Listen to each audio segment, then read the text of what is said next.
Маған көп адамдар хабарласқан кезде паникалық шабуыл бар менде, мазасыздық бар менде деп, содан әңгіме соғып, бірге сөйлесіп, талқылап мәселесін солай бастаған кезде сіз өзіңіз басыңыздан өткіздіңіз ба дейді.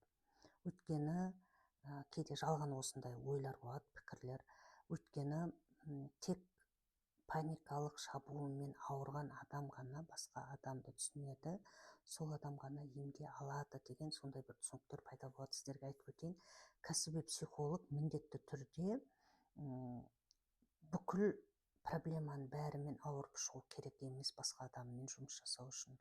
Сол үшін жоғары білім алынады, қалай жұмыс жасау керек, қандай жұмыс жасау керек, соның бәрі маман біледі.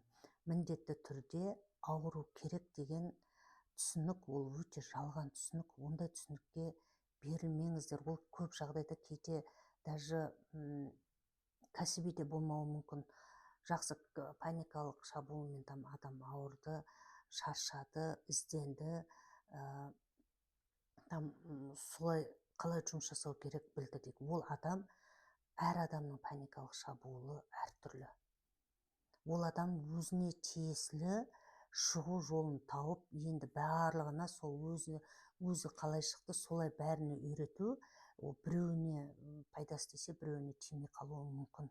Сондықтан бұл жерде кәсіби маманның міндетті түрде сол паникалық шабуылмен ауыру керек, сол кезде түсінеді деген түсініктен аулақ болыңыздар деймін. Ол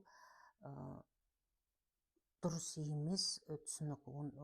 Кәсіби маман кез келген проблемамен жұмыс жасай алады, жасайды.